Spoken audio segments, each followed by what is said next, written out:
Gente, veja, falávamos sobre as ponderações iniciais de um cronograma, entendendo que esse cronograma é o resultado do planejamento, né, uma grande entrega da fase de planejamento do meu projeto.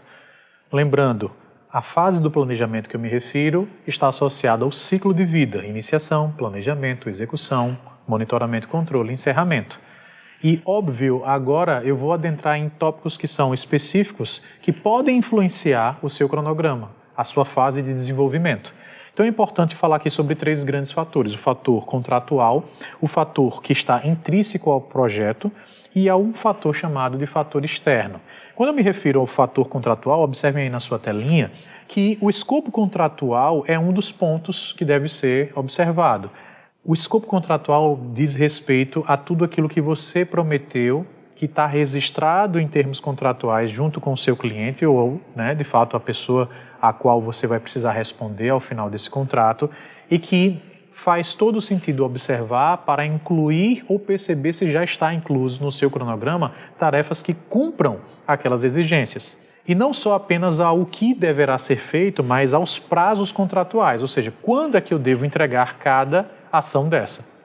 Então, eu olho para o projeto, eu olho para as atividades que compõem esse projeto, mas eu olho também aquilo que o contrato diz a respeito do tempo de entrega, para que isso fique claro e isso seja insumo para que no desenvolvimento do seu cronograma você tenha observação clara sobre datas. Uma vez não cumprindo, você pode ter algum tipo, né, de retaliação feita ou de, buscas de contrapartidas de multa que muitas vezes vão acontecer fruto dessas diligências do seu cliente para com você. Então é extremamente necessário a observação do escopo e dos seus prazos contratuais. Quais são os critérios de levantamento, né, de quantidades que são muito comuns dentro de cronograma ou de obras, né? E isso faz todo sentido para a construção civil, né, olhando para os escopos que são comuns para essas diligências. Quais são os critérios que nós devemos levar em consideração para o levantamento de quantitativos ou de quantidades, né? Qual é o critério pelo qual o progresso físico será medido? Isso é extremamente importante porque lá na frente nós iremos ver qual é o momento em que a gente diz que a tarefa ela tem como perspectiva a lógica de que foi finalizada. Dependendo da situação, a gente pode ser mais agressivo em relação a essa determinação. A gente pode dizer que uma tarefa foi finalizada apenas quando literalmente ela está quando ela está concluída totalmente. André, existe possibilidade de você dizer que uma tarefa está concluída sem estar? Não é isso. Mas o seu progresso físico pode gerar para você a necessidade de busca por uma receita, né? A medição atribui-se lá na frente a uma expectativa de receita. Você avançou 50%, receberá 50% em termos financeiros. Mas isso pode gerar do outro lado, né, uma percepção diferente, né? O seu cliente pode dizer, poxa, mas você ainda não acabou. E outra, né, nós não tínhamos combinado a respeito dessa sua remuneração ainda em termos percentuais, em termos, né, parciais. Veja, se isso estava no contrato, mas você adotou como prática no cronograma o avanço das tarefas, né, e esse avanço estava lá estabelecendo que ainda que parcialmente você poderia medir isso para o seu cliente, naturalmente você vai ter um problema na hora de conversar com ele, porque não ficou claro isso em contrato. Então, quando ele fala de escopo contratual, de prazos, de critérios de levantamento e de critérios de medição, é para que, se há critérios de medição, você utilize os mesmos critérios para gerenciar o seu cronograma. Que lá você deixe claro que, se há expectativas de prazo ou de entregas parciais, que você possa medir parcialmente. Mas que lá, se só tiver a ideia de que tarefas concluídas 100% são essas que deverão ser medidas, o seu estilo de controle no seu cronograma deve mudar também, para que entenda que as tarefas só serão medidas quando 100% delas estiverem concluídas. Veja que esse tipo de detalhe é importante, para que você reconheça que, se não observado no primeiro momento, pode influenciar, por isso chamado aqui de fatores influentes, né, do nosso cronograma. Outras questões específicas, requisitos de qualidade, falávamos sobre isso, né, em algum dos outros módulos, a própria questão do contrato em si, né, então são aspectos contratuais que devem ser levados em consideração.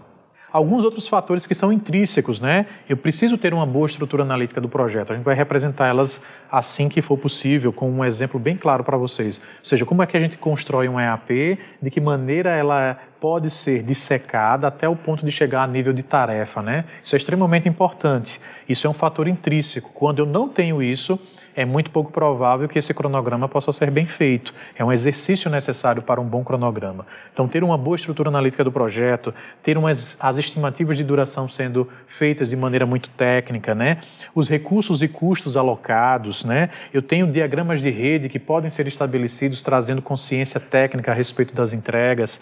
Então, eu tenho disponibilidade de recursos, eu tenho riscos que podem ser conhecidos e, uma vez conhecidos, que tipo de nível de impacto a gente pode reconhecer, né, e que pode mexer nas bases do meu cronograma, enfim.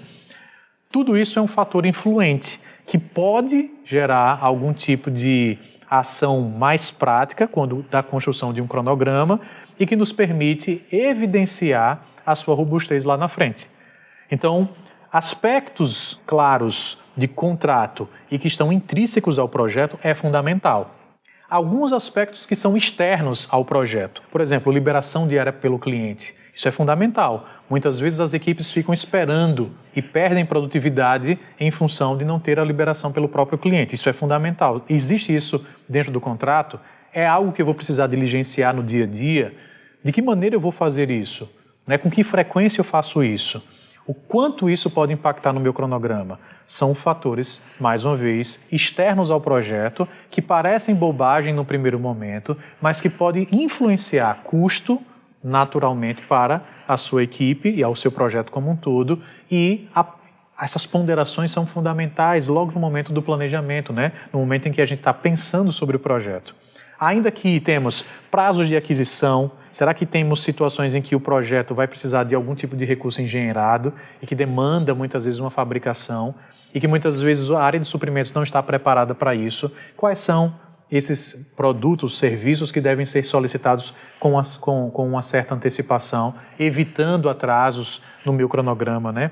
Prazos de contratação, riscos que estão desconhecidos em função de leis. Às vezes a gente vai desenvolver um projeto específico, né, dentro de uma região, utilizando de analogias em função de outras regiões que já praticamos, mas que aquela própria lógica de cultura, legislação local impede que a gente realize aquele projeto com as mesmas expectativas. O que fazer? De que maneira conduzir?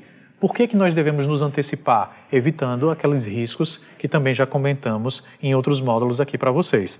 Então veja, fatores influentes de um cronograma que estão associados a contrato, que estão associados ao aspecto intrínseco do projeto, que estão associados a um aspecto externo, mas que para desenvolver um bom cronograma é necessário que você, né, observe, né, sob pena de não observando, não ter um cronograma robusto, maduro o suficiente para que você conduza essas etapas, tá bom? Espero que vocês tenham entendido esses fatores.